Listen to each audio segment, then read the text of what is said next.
So in this window I have two terminals open, in which uh, the upper one is the backup server which I have created, and the blue one is the data which we data is going to be residing. So what we are going to do is we are going to upload the data from the computer from this recipe by to this Raspberry Pi, which is the backup server. I have connected both of these SSH. So what are we going to do is we need to connect these two Raspberry Pis using the 0 to our service. And then what we are going to do is we are going to create a con job, which is going to be a upload script, Python script, and going to upload the data in the backup server. So you can see I have done ls command in both of the Raspberry Pis. The backup server contains the backup in the data computer. Mm. The data aspire, which contains a data, contains a two backup directory in which the data actually resides, and auto scripted py, which is going to be the Python script that's actually upload the data to the backup server. So what we are going to do is contents of this backup directory, which is 51, 52, and 53, which is the data, and it is going to be actively being uploaded to the backup server by. So first of all, what we need to do is we need to install.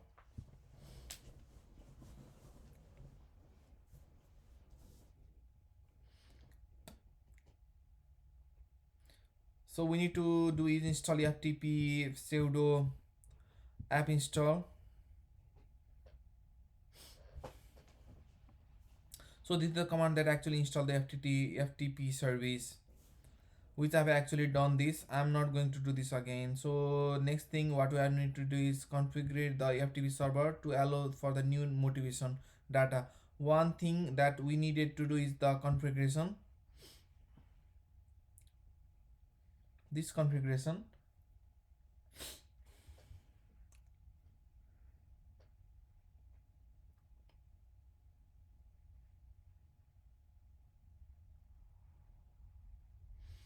File which was the right enabled was to be made, yes. So is the uncommented and it was signed by me. What this does is allows the backup service ftp service mm, to be able to accept the remotely uploaded file into the current machine, which is this Raspberry Pi. So with this property we are able to upload this Raspberry Pi this backup server and write data. This is the thing that we need from the ftp service. Next thing that we need to do is we need to install zero or tire on the both of these machines. I have documented with this command. So I have documented with this command. So update simply updates the operating system. So I have to execute this command in both of the Raspberry Pi install service. So I'm going to do through the current command with us is actually downloads here from the Jodia official website and adds them to the application key list. So what does this does is validate, and if we download 0 we are going to download. And the next thing, we create a variable in bash and we assign to one of these lead name to the operating system of the Ubuntu operating system. And we have we need to release in our next command, which is adding the repository of the zero tire for this release for this actual operating system in our application packet manager source. The next thing is, if we update is going service as well, next thing is we need to install zero tire service with this command in both of these commands. So we are going to do a zero tire central, which is this page. So we are going to create a network. This is the network ID. So we are going to make these two computers join the network with the command cli join, and this command we need to execute this command on both of these Raspberry Pis. I'm not going to actually execute this command because I have actually executed it earlier, and we need to verify that what is the members panel and what we can see that if I add both of these machines, this is the backup server, which is this one, and this is the data server. We can verify that all. We can verify, we can say that zero tier sudo um,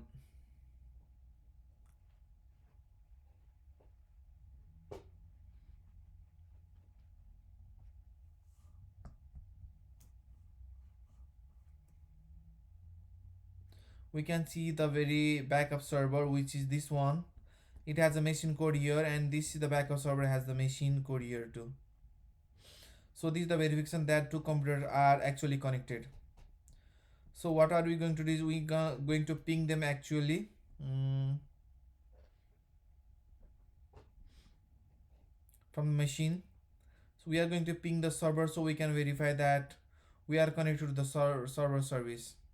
So ping the IP address of the G server, and we can verify uh, from here, from that the data is being communicated and communication is on. So our system is connected to the zero tiles. Both of these computers are connected. These are the virtual lanes. So next thing what we need to do is we are going to do a cron job to execute the data in the computer. We're going to create a cron job which is actually to execute this command in a specific duration of time automatically. We're actually going to run this command after a specific duration of time. So we are going to create a cron job in this command. Con tab, move to the last, move it to the last.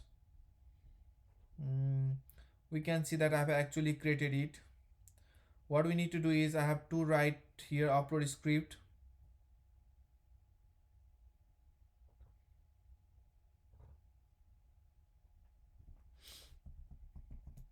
Script python. We can just save it. So this thing is the part of python, executable python. So what this state means is this is a hour, this is the day of the month, and this is the day of the year.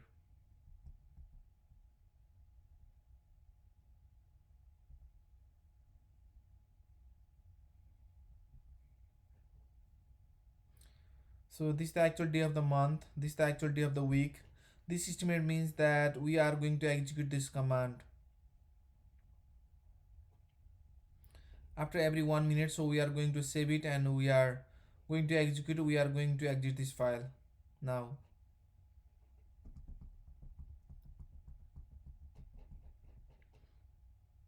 So we can see conjob is actually created. So on our backup server we have to verify our backup folders is empty, and here is how to backup in our data computer. We can see that these are the three files that we needed on the backup server. So we have created, after minutes the file are going to be uploaded to Spain. uh, this time to Spain 1 minute. The script that we wrote from our data Raspberry Pi to upload this the script to the files. So these are the data. So here are some imports which we needed. The first variable is the type address of and the second variable is the username of the backup server, and third one is the password. So directly on the server, which is the files are going to be uploaded, and the next directory, next variable is the directory on which data server from which the data is going to be backed up. And the next instruction is what we need to do is what this instruction actually do is it get all the files from the directory. So we can see there are the files, and list of creation creates a list, uh, so which are variable, and then it opens up the FTP session, and with this IP address, this username, and this password that we provided here, and it's just a change of the working directory to the backup directory which on the server which we created.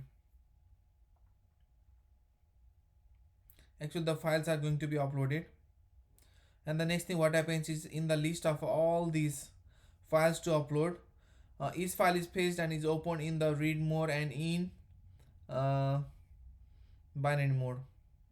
Because when we are doing network communication, binary mode in zeros and ones, so it fetches, it actually communicates each file, convert them into binary and upload to the server, and the file is closed. The file is open, upload, the server is closed, and the each file, then the FTP session is quit. So the next thing what we need to do is whether we wanna check whether our file is uploaded or not. So we are going to verify from our backup server. So first thing, we execute this ls backup and we saw that 3 there was no file and it looks empty. So now we can see that these files are by a daemon cron. Job daemon means a command that runs in the background, uh, and these files are uploaded on the backup server by the cron job. Then these computers are connected over the public network using zero tier. So this is the requirement of this